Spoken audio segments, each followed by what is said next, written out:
Mumbai Indians ఇంకా Chennai super Kings వీళ్ళిద్దరికైతే match అయింది. ఈ మ్యాచ్ అయితే చాలా అంటే చాలా ఇంట్రెస్టింగ్గా జరిగింది. అయితే ఫైనల్గా సిఎస్కే టీం అయితే గెలిచింది.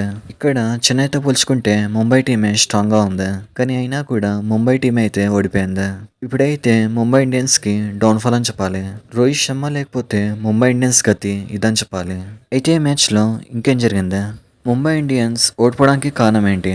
ఇంకా సిఎస్కే గెలవడానికి కారణం ఏంటి? సో ఇప్పుడైతే ఈ వీడియోలో మాట్లాడుకుందాం. టాపిక్ దగ్గరికి వెళ్ళే ముందు మీరైతే సబ్స్క్రైబ్ చేయండి. కింద ఉన్న బెల్ ఐకాన్ని క్లిక్ చేయండి. సో టాపిక్ దగ్గరకు వచ్చేస్తే ముంబై అయితే ఫస్ట్ బ్యాటింగ్ చేసింది. ఫస్ట్ బ్యాటింగ్ చేసినప్పుడు విల్ జాక్స్ అయితే తొందర అవుట్ అయిపోయాడు. సో తర్వాత అయితే ర్యాన్ రికల్టన్ ఇంకా నమందీర్ వీళ్ళిద్దరి మధ్య పార్ట్నర్షిప్ వచ్చింది. ర్యాన్ రికల్టన్ వచ్చేసి 37 కొట్టాడు. ఇంకా నమందీర్ వచ్చేసి 57 కొట్టాడు. అయితే వీళ్ళిద్దరు అవుట్ అయిపోయాక స్కోర్ మొత్తం పడిపోయింది. ఇక్కడ సూర్యకుమార్ యాదవ్ అయితే మళ్ళీ ఫెయిల్ అయిపోయాడు. అసలుకి సూర్యకుమార్ యాదవ్ కి ఏమైందో తెలియట్లేదు. ఈ సీజన్ మొత్తం డౌన్ ఫాల్ చూస్తున్నాడు. ఇంకా తిలక్ వర్మ కూడా తొందర అవుట్ అయిపోయాడు. సో తర్వాత అయితే హార్దిక్ పాండ్యా వచ్చాడు. హార్దిక్ పాండ్యా అయితే టెస్ట్ క్రికెట్ ఆడాడు. 23 బాల్స్ ఆడి 18 రన్స్ కొట్టాడు. సో ఇక్కడైతే పిచ్ అనేది చాలా స్లోగా ఉంది. టాస్ గెలిచినప్పుడు బౌలింగ్ తీసుకుంటే బాగుండేది. తర్వాత అయితే రోబిన్ మిన్స్ వచ్చాడు. ఇతన్ని ప్రతి ఒక్కరు జార్ఖండ్ గ్రీస్కేల్ అంటారు. సో ఇతను కూడా తొందర అవుట్ అయిపోయారు. సో టోటల్ గా ముంబై ఇండియన్స్ అయితే 159 కొట్టింది. సిఎస్కే బౌలింగ్ లో కంబోజ్ ఇంకా నూర్ అహ్మద్ వీళ్ళిద్దరు అయితే చాలా బాగా వేస్తారు. సో తర్వాత అయితే చెన్నై బ్యాటింగ్ చేస్తుంది. చెన్నై బ్యాటింగ్ చేసినప్పుడు సంజు శాంసన్ అయితే తొందర ఓడిపోయాడు. సో ఇక్కడ సంజు శాంసన్ అవుట్ అవడంతో మ్యాచ్ ని ముంబై గెలుస్తుందేమో అనుకున్నారు. కానీ రుతురాజ్ గైక్వాడ్ మాత్రం అలాంటి ఛాన్స్ ఇవ్వలేదు. ఇక్కడ ముంబై బౌలింగ్ అయితే వరస్ట్ గా ఉంది.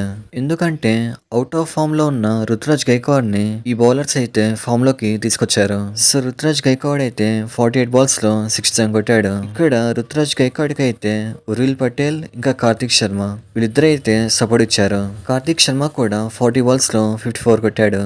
సో 19 ఓవర్స్ లోపలే ఈ మ్యాచ్ అనేది ఫినిష్ అయిపోయింది. హార్దిక్ పాండ్యా, సూర్యకుమార్ యాదవ్ ఇంకా తిలక్ వర్మ వీళ్ళు ముగ్గురు సరిగా ఆడుంటే మ్యాచ్ అనేది ముంబై గెలిచేవారు. ముఖ్యంగా హార్దిక్ పాండ్యా అయితే చాలా బాల్స్ ని వేస్ట్ చేశాడు. సో ఇక్కడైతే రోహిత్ శర్మ లేని లోటు స్పష్టంగా తెలుస్తుంది.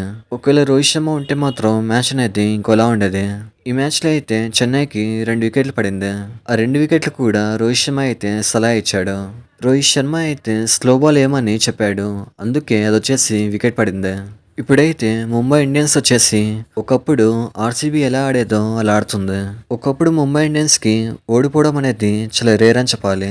కానీ ఇప్పుడైతే ఓడిపోవడం కోసమే ఆడుతున్నట్టుంది. ఇక్కడైతే రోహిత్ శర్మ లెగసీని హార్దిక్ పాండ్యా అయితే చెడగొడుతున్నాడు. సో తొందరగా రోహిత్ శర్మ అయితే రావాలని కోరుకుందాం. ఈ మ్యాచ్ ని ఓడిపోవడంతో ముంబై ఇండియన్స్ అయితే అవుట్ ఆఫ్ టోర్నమెంట్ అని చెప్పాలి. ఇంకా చెన్నై విషయం దగ్గరకు వచ్చేస్తే వీళ్ళైతే రేస్ లో ఉన్నారు. ఢిల్లీ టీం ని దాటి వీళ్ళైతే పైకి వెళ్ళారు. సో చెన్నై టీంకి అయితే ప్లేయర్స్ కెళ్ళే ఛాన్స్లు చాలా ఉన్నాయి. సో ఇది మ్యాటర్. చూసారు కదా వీడియో. ఇలాంటి మరిన్ని వీడియోస్ కోసం లైక్, షేర్, సబ్స్క్రైబ్ చేయండి. Thank you.